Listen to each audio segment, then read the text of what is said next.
All right, now I'm set. Okay. You want to share something you remember from our last session, something that stood out for you before we jump into today's session? Um, well, I really enjoyed learning so much that I didn't know before. And I'm gonna forget her name, but Hiradmi, or the beloved of Krishna, because I didn't know anything about that before. I'm really starting from scratch, so everything is new knowledge. But I really enjoyed learning the Hare Krishna, the meaning behind the prayer, the mantra, because I never knew. Okay. So let's start. And Let's start with the mantra. We will say the mantra together, and then we will start today's session. Okay. Now, can you put it up, because I forget the second? I know it. I just want to make sure I don't say it wrong. Oh, there it is. Okay, I see. Yeah. Okay. Hare Krishna. Hare Krishna. Hare Hare Krishna. Krishna. Krishna. Krishna. Hare Hare. Hare Rama. Rama. Hare Rama. Hare Rama. Rama. Rama. Hare. Hare. Oh, okay. Yes. So. Yes, Yep.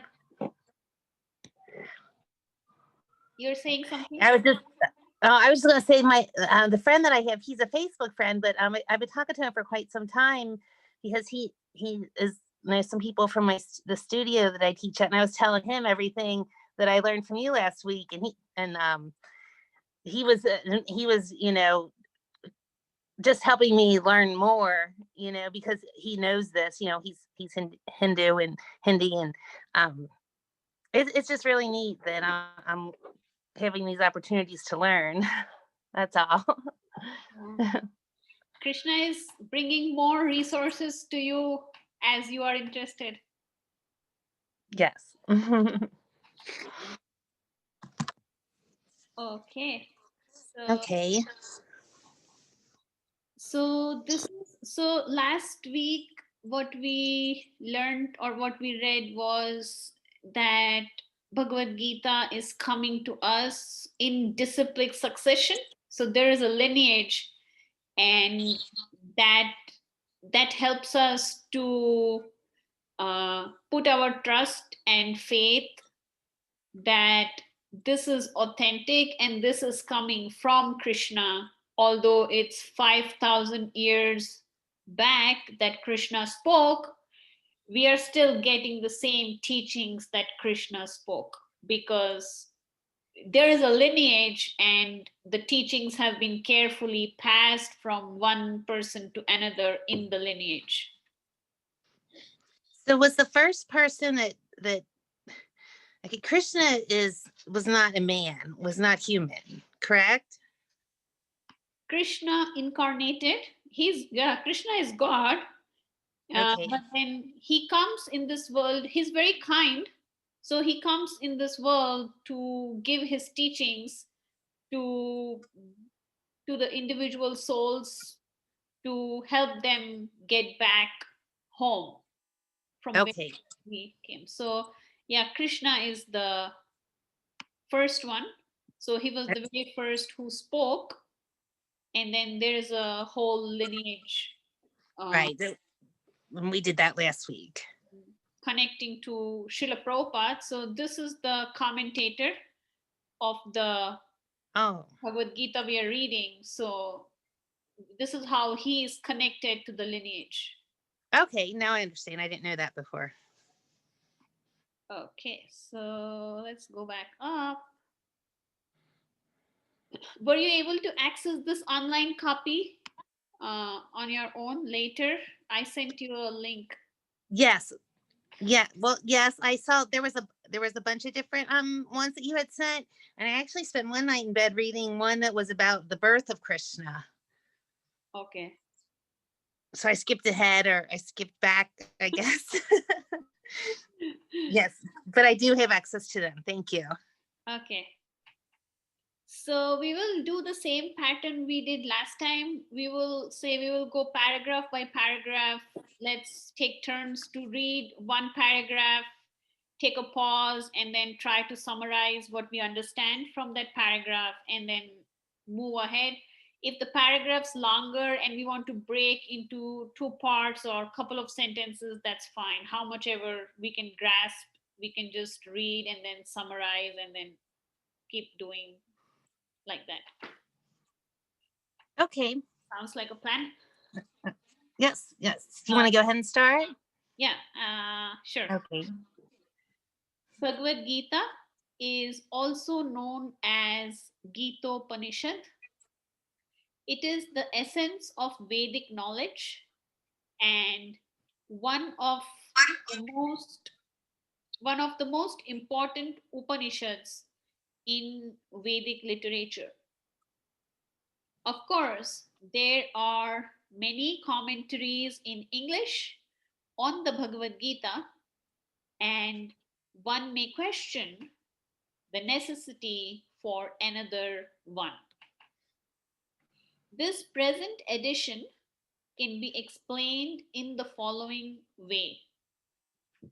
Recently, an American lady asked me to recommend an English translation of Bhagavad Gita.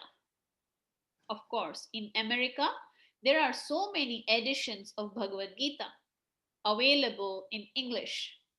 But as far as I have seen, not only in America, but also in India, none of them can be strictly said to be authoritative because in almost every one of them, the commentator has expressed his own opinions without touching the spirit of Bhagavad Gita as it is.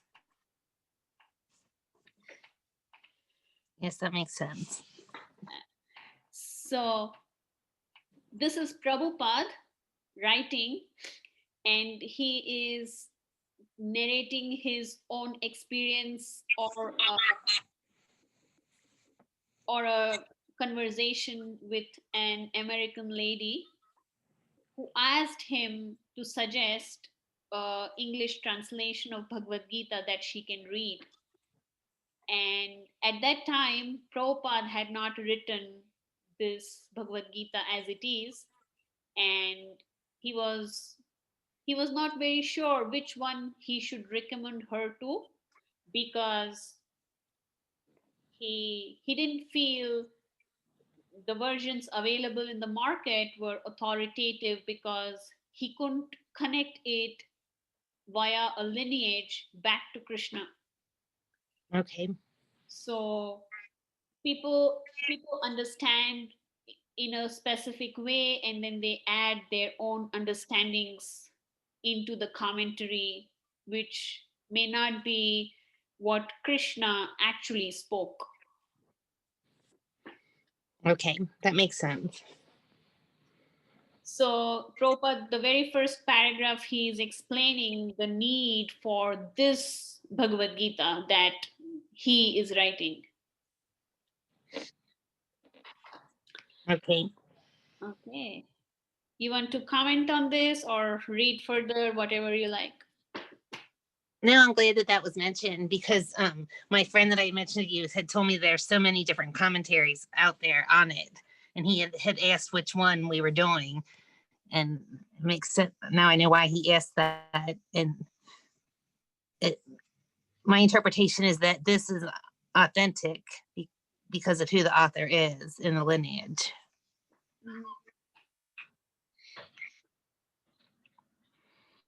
Okay. You want to go ahead, read? I mean, the paragraph's little longer, so you can break wherever you feel like it's like feeling too much for you. You can break and then try to summarize your understanding. Okay. The spirit of Bhagavad Gita is mentioned in Bhagavad Gita itself. It is just like this. If we want to take a particular medicine, then we have to follow the directions written on the label. We cannot take the medicine according to our own whim or the direction of a friend. It must be taken according to the directions on the label or the directions given by a physician. Similarly, Bhagavad Gita should be taken or accepted as it is directed by the speaker himself. The speaker of Bhagavad Gita is Lord Sri Krishna.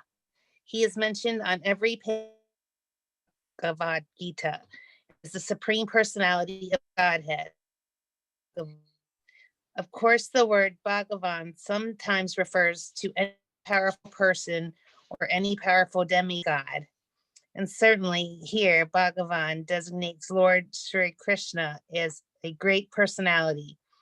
But at the same time, we should know that Lord Sri Krishna is the Supreme Personality of Godhead, as is confirmed by all great asaryas, spiritual masters, like Sankasarya, Ramanasarya, Madhavasarya, Nimbarka Swami, Sri Chaitanya Mahaprabhu, and many other authorities of Vedic knowledge in India.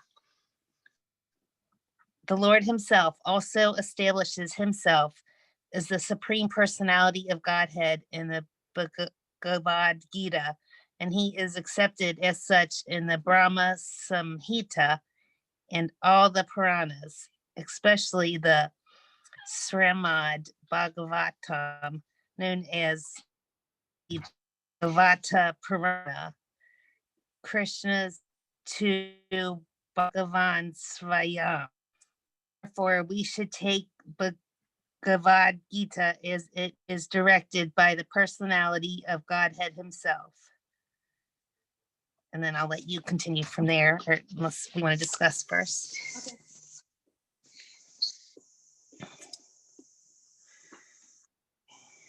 Yeah, I like that analogy about taking the medicine. We can't just go by what anybody says. We have to go by the doctor who's the authority. You know, the analogy being that be Krishna or someone in the lineage. I've not heard of any of those Asaryas, and I'd never heard of that word either before. Asarya, if I'm saying it right, that means spiritual masters. Yeah, the right pronunciation is acharyas. Acharyas. Yeah. Okay. So yeah, in English you say spiritual masters. I like to compare this word spiritual master with something that I made up, material masters. Like we all have material masters. Like if I am working in a company, I have a manager, I look up to the manager and I think, oh, she has these wonderful skills, how can I learn these skills from her? Or if somebody is very rich, we think, oh, this person's rich, how do I become richer like him? So we try to learn. Even in our day-to-day dealings, we try to learn, and we have role models that we look up to, because we get to learn something from them. They know something that we don't know. Right. So like that, this spiritual master is somebody who is connected to Krishna, and he is very eager to help us to connect with Krishna. Okay. So all these names that are mentioned here, if we see, they fall in the lineage. Let's go back. So let's see Chaitanya Mahaprabhu. He falls in the lineage that we have at the bottom. So they are one of the persons in the lineage. So Chaitanya Mahaprabhu is right here. Okay. And then the other one mentioned is Madhavendra Puri. So different people who dedicated their lives to the purpose of finding out who is God, how did this creation came into being, who am I, what is my relationship with God, and what I am really supposed to do when I'm here, because I come in this world, I live for a few years, I go. From where did I come? Where am I going? So instead of just living, there are people who dedicated their lives to finding answers for these questions. And we refer to them as acharyas or spiritual masters. Okay. And what this paragraph is explaining to us is that Krishna, people may say, people who are Hindu, they may have an idea that Krishna is a great personality. But what's being emphasized here is Krishna is the supreme personality of Godhead. He's Yes. not, he's not just a great person. And that fact has been confirmed by all these acharyas who dedicated their whole life in the pursuit of finding out who God is. Okay. And they confirm that, yes, Krishna is the supreme personality of Godhead. Okay. What is the what what is the name of, I don't know. What is your religion? What is a religion? What religion do you practice? Or what belief do you practice? Or are you, So I'm this, just curious. yeah. So Prabhupada called this movement as Hare Krishna movement. Oh, okay. Yeah. So people who practice Prabhupada's teachings, they call themselves Hare Krishnas. Oh, okay. And that's different from Hinduism. It The root is Hinduism, but then Hinduism got diluted and is not what Hinduism is today, is not what Prabhupada is teaching or the lineage is bringing. Over the years, it got diluted. But yeah, that is the root. okay. I just wanted to clarify. I wasn't sure. Yeah. Yeah. Hmm. So it's like we hear this mantra, Hare Krishna. So that's Hmm. what Prabhupada called this movement as he called the Hare Krishnas. Okay. Okay. Because this is the mantra that is like the life of Hare Krishnas, because they wake up early in the morning and for 2 hours straight they chant this mantra. Oh my gosh, I didn't realize it was for 2 hours. When you had told me last week about doing it in the morning and in the evening, but I didn't know for 2 hours. I did it for a few minutes. No, but to start with, we don't start with 2 hours because, like, if I want to build a particular muscle, I don't exercise first day 1 hour or 2 hours. I will not dare to practice the next day. Right. So to start with, it is recommended you start with few minutes, say Okay.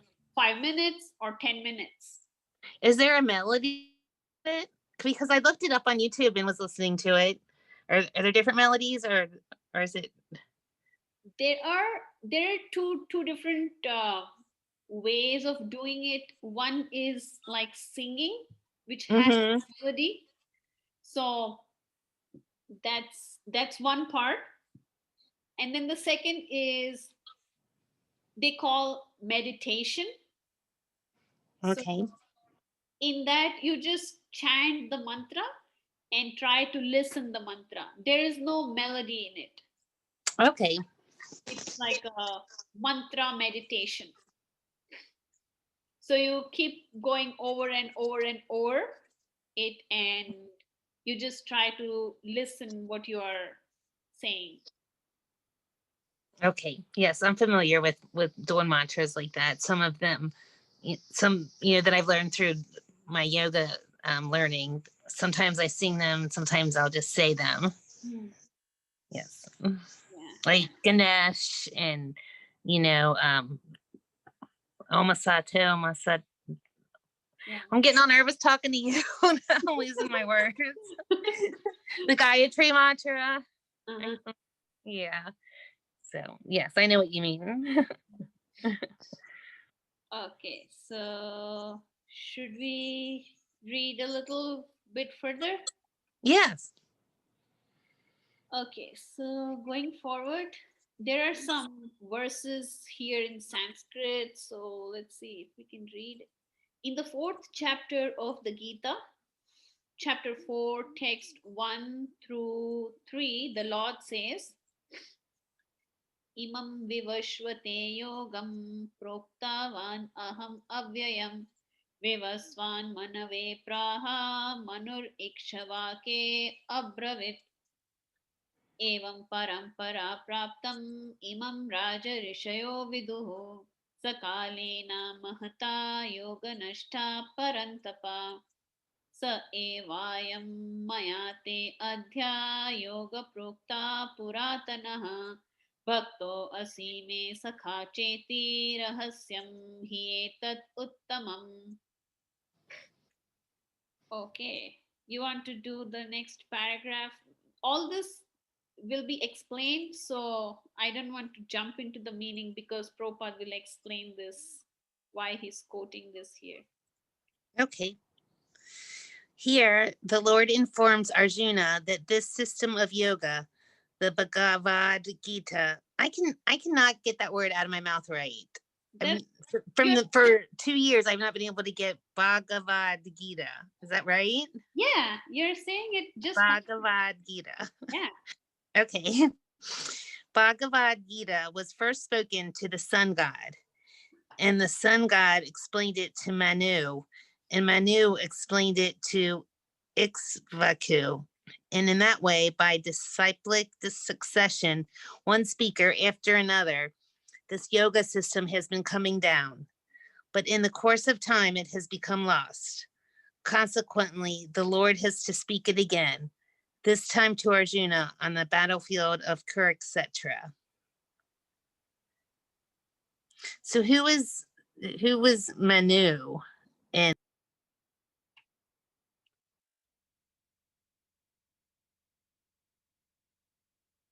Oh, you just muted yourself. I can't hear you now. Okay. who was Manu? Who was Manu and Ixavaku?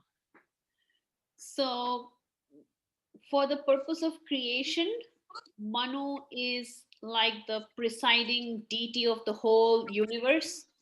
He takes care of all the happenings in the universe, like we see the sun rising at its own time, moon is there, seasons change. There is so much that happens without anybody doing anything. Like Okay. for me to do one small thing like wake up early in the morning, I have to put an alarm. My alarm has to ring and then I can wake up. But then nobody pulls a string for the sun to rise, sunrise on its own. So there are a Mhm. lot of things that are happening in the universe which many a times we don't pay attention to. And how are all these things happening? So there is a person who Krishna has appointed, and he's taking care of all these things. He is the Manu. So whenever the universe is created, there is a Manu who is responsible for the happenings of those universes. Okay. And so Krishna spoke the science of Bhagavad Gita to sun god, And then sun god explained it to Manu, because if he has to take care of the universe, he needs to know the basic teachings. Otherwise, how will he carry on his duties? Mhm. Like when I join a job, they give me my duties to do, and they give me my resources and processes and all that stuff. So like that, the sun god spoke the knowledge of Bhagavad Gita to Manu, and then Manu explained it to his son Ikshvaku. So whenever this science was spoken, it was being passed on to the next person. So it can be carried down and passed on to different generations to come, because this science is so important. Yes. Okay. So it was spoken many times, and this is one instance that is being mentioned, that now Krishna is speaking again to Arjuna, because at some point in time it was broken. Okay.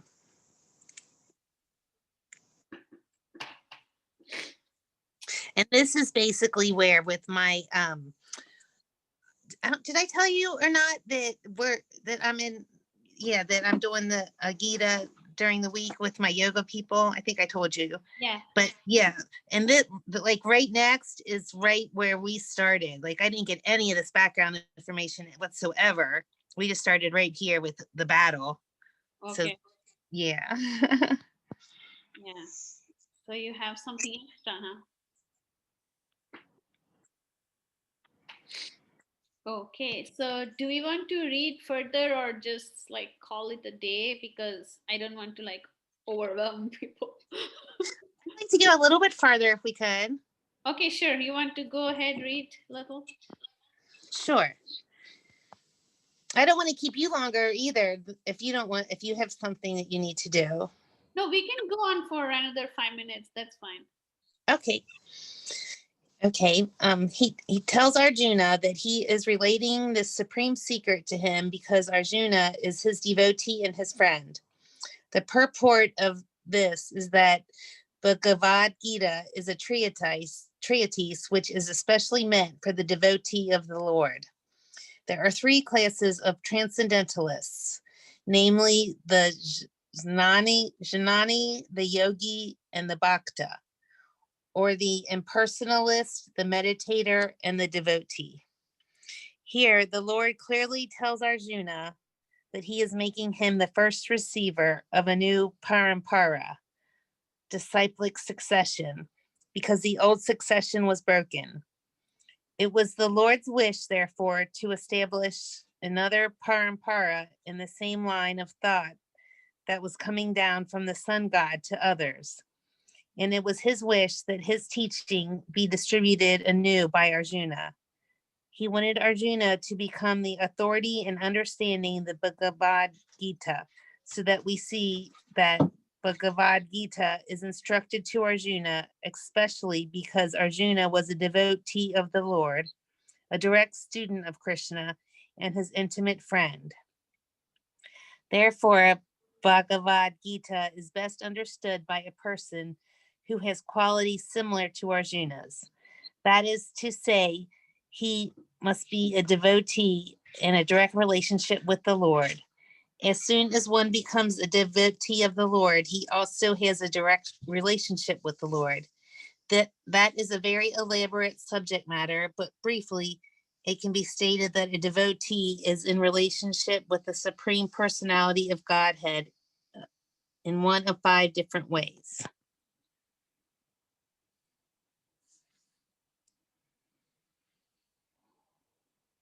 You want to read further? There are these 5 that he's mentioned. Oh, yes. One may be a devotee in a passive state. One may be a devotee in an active state. One may be a devotee as a friend. One may be a devotee as a parent. One may be a devotee as a conjugal lover.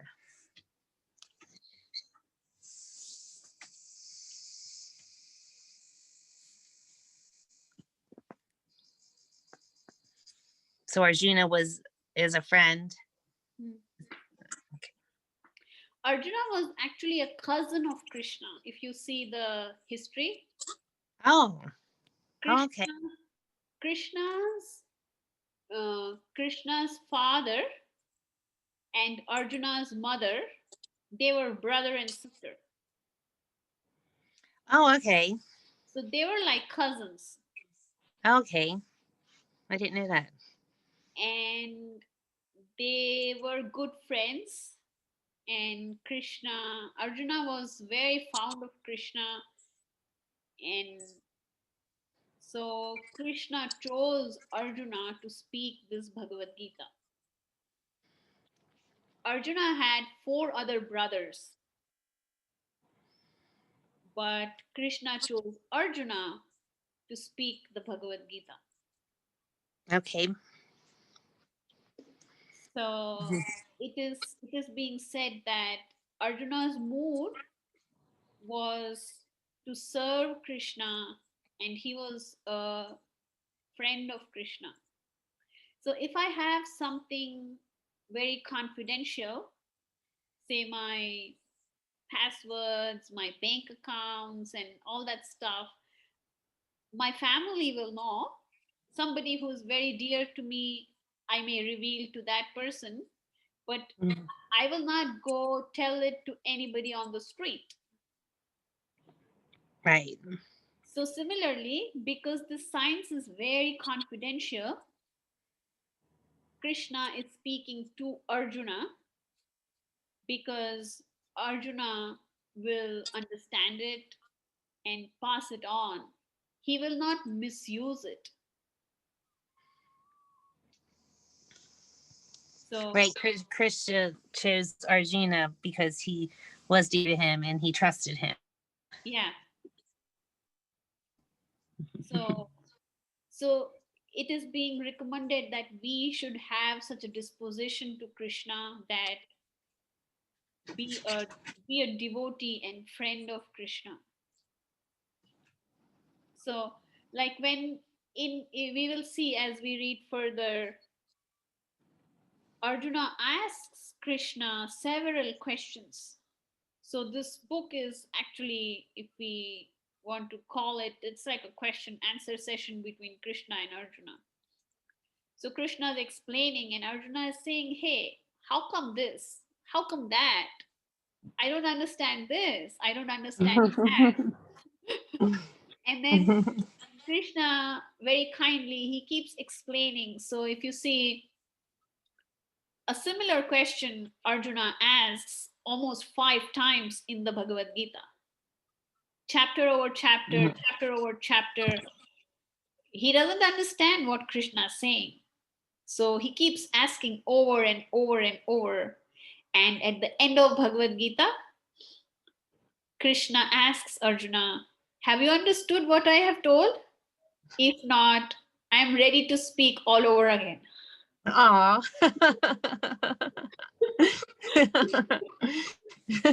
A very patient man, or very patient Krishna. Yeah. He's very patient and he's a very nice teacher. So if you see, Bhagavad Gita is organized and he's conveying the same message over and over so people get it, because something that's important needs to be emphasized. Like in COVID, how many times we hear, wear your masks, clean your hands.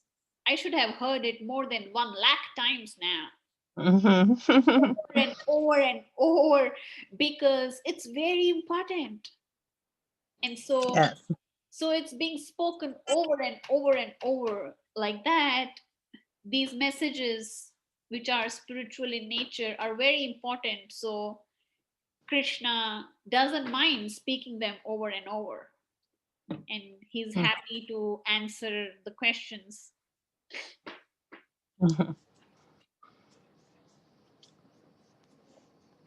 Well, thank you for being patient with me. Somebody has been very patient with me to teach me, so I am just returning the favor back. Aw. like like Krishna is explaining to all of us very patiently. But it is fun to read with somebody else who's like wanting to read and understand. Yes, I definitely am. Yes. I have to catch myself though from how we talked last week about, you mentioned you used to be like, oh, I want to know it all now. I want to know it all now. But to say, well, put that in this box that I don't know all that yet. I don't understand all that yet. And just stick with the box that I do know and fill it up a little at a time. All you need to remember is this. Okay. This is the key. When I first started reading and I never understood anything, my teacher told me, you know what? Take 10 minutes in your day and chant this mantra. This mantra is the key to understand Bhagavad Gita. Okay. And that was like 13 years back. Oh, wow. Oh, goodness. But then I took his word very seriously. And every single day, I would take out 10 minutes in my day and I would chant this mantra. And the journey was so mesmerizing for me. In couple of months, I was like, man, chanting this mantra is so nice. Why 10 minutes? I want to chant. Oh. I want to chant 20 minutes. And I moved from 10 to 20. And then after 6 months, I was like, man, I want to chant more. Oh. And so it's like a very mesmerizing journey because this mantra is calling out to Krishna that Krishna, I need help to understand your teachings. Please help me understand. And when we call out like that, then he sends help from every direction for us to understand. Yes, like you said, you to me. Yeah, and send my teacher to me 13 years back. Yeah.